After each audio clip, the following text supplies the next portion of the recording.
So now Musa alayhi salam is going to go on this journey. In this first passage, you can see it, right? It's small, but you can see it. Let me make it a little bigger.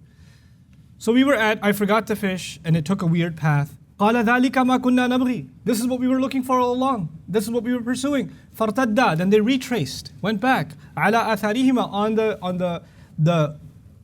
the remnants, meaning the path they had left behind. Athar can also mean footsteps, but it can be figurative also, meaning the path we took, we're going to go back. Qasasa, step by step, milestone by milestone. Okay. Qasas means one more thing. Story, which is going to play a role later on, how beautifully this word is going to, I won't tell you. Okay. فَوَجَدَ عَبْدًا مِنْ عِبَادِنَا. Then they both found one of our servants. عَبْدًا مِنْ عِبَادِنَا. A Pendu translation would be a slave from our slaves. One of our slaves. One of our servants. Okay. آتَيْنَاهُ رَحْمَةً مِنْ عِنْدِنَا. We had given him a special rahmah, a special love and care that comes from us. وَعَلَّمْنَاهُ مِنْ لَدُنَّا عِلْمًا. And we had taught him مِنْ لَدُنَّا, from our special behalf, especially from us, from our internal vaults, some knowledge. You notice that the word inda and then ladun are both used here, right?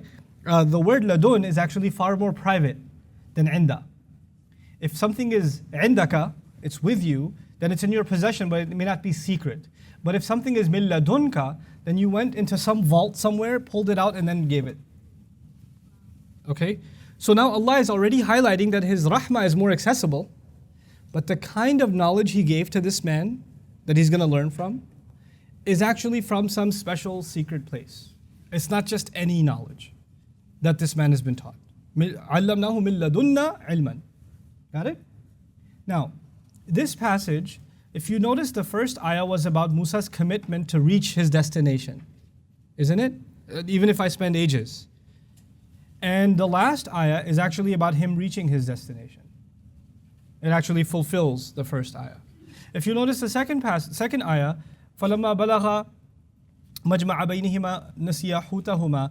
They passed over the milestone they were supposed to. When they reached it, they crossed over it. They didn't stay there. And they forgot all about it. Then they remembered, and what did they do? What did they do once they remembered?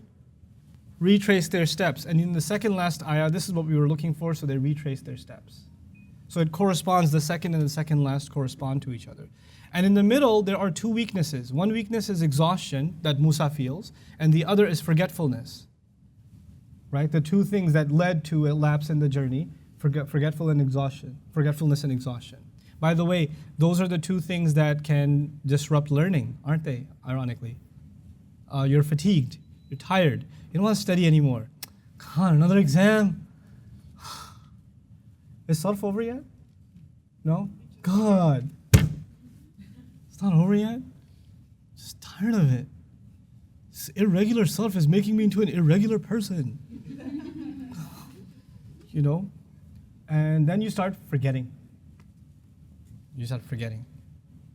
By the way, forgetting is of two kinds. Forgetting like, I can't remember, and forgetting as in, forget it.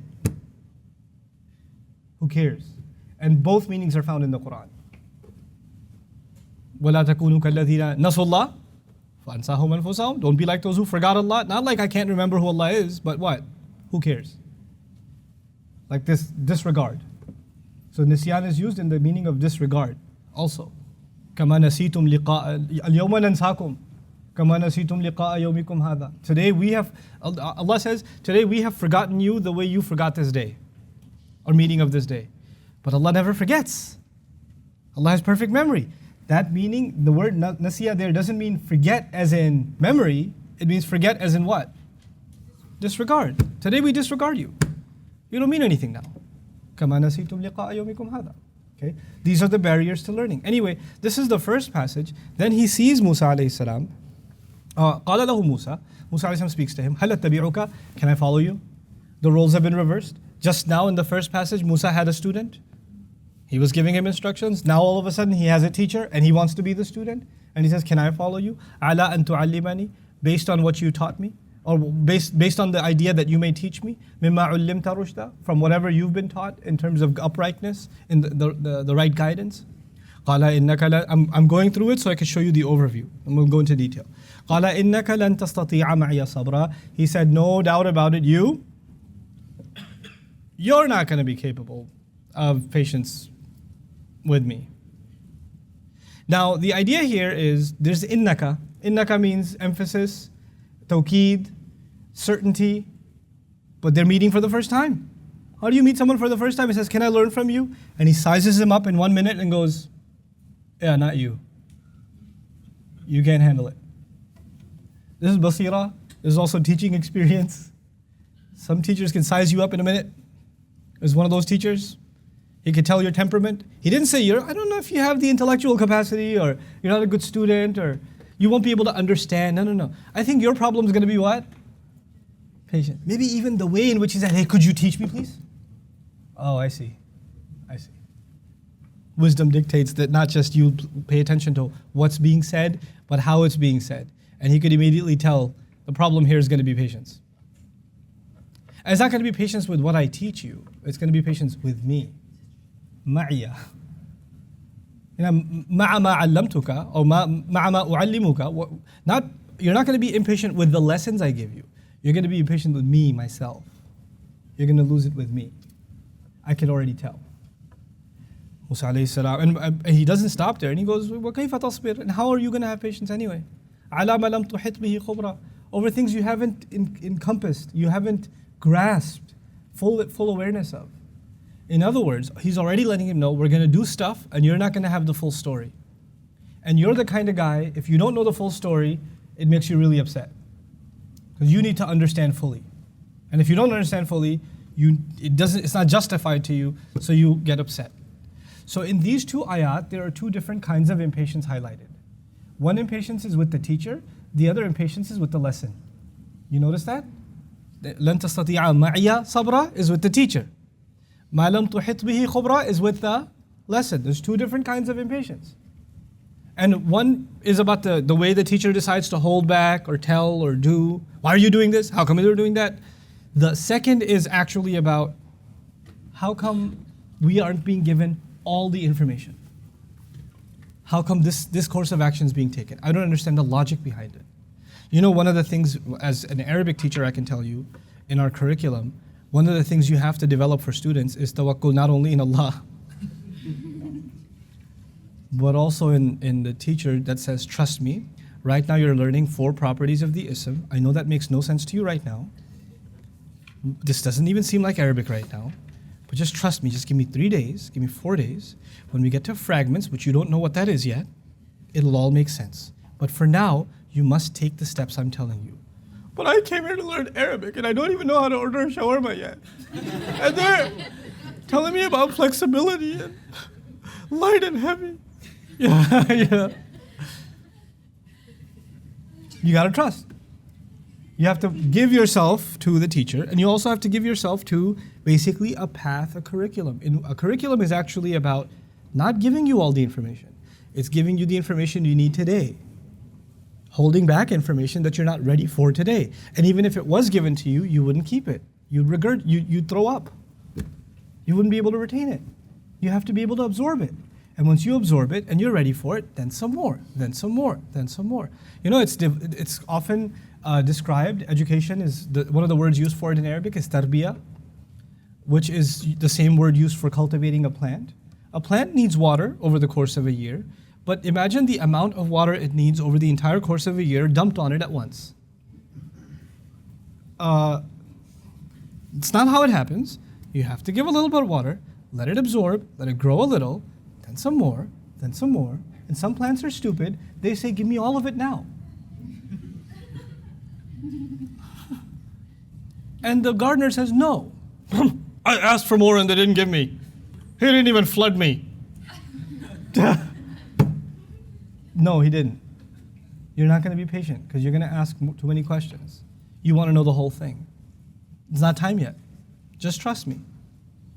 You know. So this is the one of the main essences of the story. So Musa alayhi salam says, okay, you know what? I can see that I have that problem. He's not even saying no. What are you talking about? Me? Sabr? I am sabr. No. قال ستجدني صابرا. No. ستجدني إن شاء الله صابرا. Okay, if Allah wills, with Allah's divine intervention, I think I can pull this off. I recognize I have a sabr problem, and the fact that He recognizes that this is not entirely within His capability is because He uses what words? Inshallah. Inshallah. But I can tell you one thing. وَلَا أَعْصِي لَكَ أَمْرًا. That I can. He doesn't say, well, inshallah la أَعْصِي لَكَ أَمْرًا. And I'm not going to disobey you in anything you tell me. That much I can do. Sabr, inshallah. Because that's up to Allah. I'll do whatever I can, but disobedience I won't do. Okay, فَإِنِ اتَّبَعْتَنِي فَلَا تَسَلْنِي عَنْ شَيْءٍ حَتَّى أُحْدِثَ لَكَ مِنْهُ. If you're going to follow me, then here's rule number 1. What's rule number 1? لَا تَسَلْنِي عَنْ شَيْءٍ. What is that? Don't ask me a thing. عَنْ شَيْءٍ, anything. Don't ask me about anything. Could you teach me, please? Yes, I will. Here's your first lesson. Don't ask any questions about anything. That's already testing your patience, isn't it? I came here to learn. I thought, السؤال نصف العلم. I can't ask questions? But I'm a طالب العلم. What is a طالب العلم without su'als? And then he doesn't even say, by the way, the request was, can you teach me from what you've been taught? And teaching is exhaustive, it's elaborate, it's like prolonged. Allama, the family, prolonged and elaborate, time consuming. He says, don't you ask me a single thing until uhditha, until I immediately mention, just say and quickly say, not uhadditha, that would be too long, uhditha, it's the af'ala family. I'll just mention a spurt, like a sentence, minhu, from whatever I'm teaching you, dhikran, some mention. I'll mention some things to you. And then you might ask about the something I told you, but until then, you don't ask a thing. Okay. So you're not going to get exhaustive lectures. You might get a sentence here and there. And even that'll be partial. Deal? So now this is the deal that's been struck. If you look at this passage, this is our second passage, you notice in the first ayah, Musa alayhi salam wants to learn at-tabi'uka. He wants to follow. And in the last of this passage, if you're going to follow me. Following is repeated in the beginning and the end. In the first he says, you should teach me based on how you've been taught. And in the last ayah, he gives the conditions of that teaching. Don't ask me, I'm going to dictate, and I'll be brief and I'll just mention something. So they correspond. The first and the last ayah correspond to each other. The middle 3 ayat are all about sabr. So, and in that organization, we're actually learning something. First of all, a student has to trust the teacher. Right? If that trust isn't there, learning won't happen. And once you have that trust, then the teacher might place on you guidelines, restrictions, requirements. He may put rules on you that you're not comfortable with, that you're not used to. But if you have that trust, then you're going to have to follow those guidelines. But at the heart of that relationship, what's going to be tested? Your patience. And that's in the middle. And you may not be capable of that kind of patience, so you must turn to Allah and turn to Allah and say, "Satajiduni insha'Allahu sabiran." But under no circumstances should you be disobeying a teacher. You've entered into this relationship, disobedience is out of the question. وَلَا أَعْصِي لَكَ أَمْرًا. So it's a very beautiful symmetry of sabr in between, and then the relationship between teacher and student on either end of this passage. Okay. فَانْطَلَقَ. What's inṭalaqa? March forward. To move forward. They set off. حَتَّى إِذَا رَكِبَا. Until they both boarded. So who's not there anymore? The intern's not there anymore. He's the intern now. So the duality remains. خَرَقَهَا. They got onto a ship that he cracked. خَرَقَهَا. He tore. He tore the boards open. قَالَ أَخَرَقْتَهَا لِتُغْرِقَ أَهْلَهَا. You tore it open to drown its people? لَقَدْ جِئْتَ شَيْئًا إِمْرًا. You've done something very grave. How could you have done this? قَالَ أَلَمْ أَقُلْ. Very calmly. I just want to imagine this scene. They go down to the bottom of the ship. Thank you for giving us place. We'll be by ourselves for now. Thank you. We'll be fine. And he's just ripping it up and water's gushing out. And Musa's like, what are you? They're going to drown. Didn't I say be patient? And then he's just ripping it, And somehow Musa alayhi salam is able to hold himself back and say, "La tu'akhidni bima nasit." Don't get me in trouble because of what I forgot. Ironically, his intern got in trouble because he forgot. فَإِنِّي نَسِيتُ الْحُوتِ Remember? وَمَا أَنْسَانِهُ إِلَّا الشَّيْطَانُ أَنْ أَذْكُرَهُ. And he got mad at him. ذَلِكَ مَا كُنَّا نَبْغِي. This is what we were looking for. What did you do? And then they turned back. And now Musa alayhi salam is in the same exact position. He said, okay, I shouldn't get in trouble because of what I forgot. And don't make things harder for me, please. This was pretty hard, so go easy on me. Now, فَانْطَلَقَا, they move forward. They've done their job, their good deed for the day at the ship. So they move forward حَتَّى إِذَا لَقِيَ غُلَامًا, until they reach a young boy. فَقَتَلَهُ, so he killed him. قَالَ قَتَلْتَ نَفْسًا زَكِيَّةً, you killed a pure person. Zakiyah, because a child is pure. A child is innocent. And Zakiyah means pure because they have no sins on them yet. بِغَيْرِ نَفْس, without any, he didn't kill anybody. How could you have done this? لَقَدْ جِئْتَ شَيْئًا نُكْرًا, you've done something unheard of. The murder of a child. قَالَ أَلَمَ قُلْ لَكَ إِنَّكَ لَن تَسْتَطِيعَ مَعِيَ صَبْرًا. Now the language is tougher. إِنَّكَ أَقُلْ لَكَ, didn't I say to you? And I have no doubt you can't have patience with me. قَالَ إِن سَأَلْتُكَ عَنْ شَيْءٍ بَعْدَهَا. Okay. This is from Allah. I'm going to back off. If I ask you anything after this, فَلَا تُصَاحِبْنِي, then don't accompany me. قَدْ بَلَغْتَ مِن لَدُنِّي عُذْرًا. Then you have full excuse that you fulfilled your part and the fault is on my own. From myself, the fault is mine. I wasn't able to be patient. You're right. So if I'm not able to take it anymore, that's all on me. What we're learning now is sometimes the relationship between a student and a teacher goes south. It goes bad. And when it goes bad, and the student's not able to meet requirements, tough requirements were there, and he sat in the teacher's office and said, Inshallah, I'll do it. I'll do the work. I promise. And then a couple of weeks go by and none of that work gets done, or more failures occur, more lapses occur, and at that point the student is frustrated with himself or herself.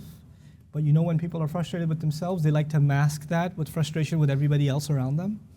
So they say, well, you know what? They didn't give me enough of an opportunity. They're not very good at explaining it to me anyway. They didn't give me enough chances. You know, the weather in Texas really got to me. And the government, Donald Trump did this. Like, somehow, you cannot accept that you were watching Netflix until 2 a.m. You can't accept that. It's the system. It's the government. It's Big Brother who got you somehow. But it's not you. And then it's the TAs, and it's the teacher, and it's the institution, and it's the book. Man, I found a typo in the book. Ugh. Now let me finish season 4. You know, like... But then decency calls for the fact that you admit where you're wrong, and you say, you know what? If I violate that again, I understand that there are consequences. I'm not going to beg and plead. Musa alayhi salam already recognizes, as tough as it was, he's crossed the line twice. Okay, 2 strikes. There's a 3-strike rule in the Quran too, for expulsion, even for prophets. فَانْطَلَقَا, so they move forward until they come to a town. حَتَّى إِذَا أَتَيَا أَهْلَ قَرْيَةٍ اسْتَطْعَمَا أَهْلَهَا. Some town. Which town? Which town? Oh, come on, no? Okay. That's why it's nakira, some town, so that when somebody asks which town, you say some town. But how come? Because there's a tanween there. Who put? Allah did. Istata'ama ahlaha. They asked their people to feed them. What did they ask for food? Probably fish again. No, nobody cares. It's not the point. Ask the right questions. فَأَبَوْا أَن يُضَيِّفُوهُمَا. So they refused to be hospitable to them. Allah doesn't say they refused to feed them. They refused to be hospitable. They wouldn't even open the door. Get lost. Get out of here. Like, they wouldn't even give them time of day. There's one thing I can't feed you, but there's a tree you could sit under. But they weren't nice at all in any way. They showed no hospitality. فَوَجَدَ فِيهَا جِدَارًا يُرِيدُ أَن يَنْقَضَّ. So they found in it a wall that wants to tip over. Like that. أن ينقض فأقامه. So he said it straight. فأقامه. And looks like he said it straight by himself, because if they both said it straight, it would have been فأقاماه. Right? So he, Khidr, is working on him on his own. قال لو شئت. And by the way, why isn't Musa helping? Too busy being patient. No. No, that's not it. He's scared. He's not going to take a single step until he's told. Because he doesn't know what will get him expelled now. Because he said, if I do anything else, then I'm in trouble. So he's just, قال لو شئت. Now Musa alayhi salam is, by the way, does Musa alayhi salam, from his personality that you know, does he like to stand by and just watch? So of all the things that kill him is, this man's exhausting himself and he's not sure if he should help or not. And he sees that he's doing all this work and he's done, and it slips. And he's not thinking, this is my third strike. He's just saying, wow, you could have gotten paid. Like very casually. It's not like, no shit. I mean, they're walking away from the wall. Nah, our job here is done. Those people spit at us, kicked us out. You finished this monument in the middle of the city. We're walking away. And Musa alayhi salam's by this time what? What is he? Hungry. You could have gotten paid. Maybe he even murmured it. He didn't just declare it. I wanted, you could have just gotten paid. And it was registered. قال هذا فراق بيني وبينك. Ironically, they met at a majma'. And then the conclusion is at a firaq. The imagery of the language, they meet where two oceans meet. And now they are going to part. Firaq. بيني وبينك. بينك. سأنبئك بتأويل. I will tell you now, inform you of the interpretation. I will lift the curtain from the unseen. ما لم تستطع عليه صبرا. Over what you couldn't be patient over. Now, we won't go through the rest of the ayat today, but I will tell you one thing. Musa alayhi salam was with his intern. They crossed a line. And what did they have to do? Come back. فَارْتَدَّ عَلَىٰ آثَارِهِمَا قَصَصًا. They had to retrace all of their qasas. Now, Khidr is going to retrace the qasas. He's going to retrace the stories, each one of them. So they actually go over each story again. Literally fulfilling now, for the second time, فَارْتَدَّ عَلَىٰ آثَارِهِمَا قَصَصًا. Step by step. How cool is that? And then at the end of it, ذَلِكَ, what is it? ذَلِكَ تَأْوِيلُ مَا لَمْ تَسْطِعْ عَلَيْهِ صَبْرًا. By the way, you probably did this in Sarf class, but I'll share this with you anyway. Notice that استطاع يستطيع استطاعة الأمر منه استطع والنهي عنه لا تستطيع. لم would be لم تستطيع. لم تستطيع. And if you notice over here, it is لم تستطيع. Did you guys do this in class? It's لم تستطيع. And the last one is what? لم تستطيع. The ta and the ta are close letters to each other. So the Arabs, for coolness, can actually just say one of them. استطاع استطاع. استطاع. يستطيع يستطيع. You could say يستطيع and you can also say يستطيع. They're both acceptable. But that's not enough. Quran would not just say, well, this is cool and this is cool, and the intention was to teach you a sarf lesson. Two halals. No. Actually, إذا تكثر تأكد. When you say more, you mean more. When you say less, you mean less. Which one is brief in speech? تستطيع or تستطيع? He's saying goodbye and he's saying there's no reason to elaborate anything anymore. I'm going to be as brief as I can be with you. This is a very quick axe goodbye. تستطيع عليه صبرا. We're done. I'm not even going to say a letter I don't have to you. He just cuts it. Subhanallah. He was far more patient actually with him before. ما لم تستطع عليه صبرا. But by the end of it, let's not prolong this any more than we have to. Please take your stuff and go. What stuff? We didn't get any food. Okay. But yeah. Alhamdulillah. Okay, so that's a quick overview of the story. Inshallah, we'll go into the ayah by ayah. Whatever details I skipped, inshallah, we'll go through some of those بإذن الله later. بارك الله لي ولكم في القرآن الحكيم ونفعني وإياكم بالآيات والذكر الحكيم.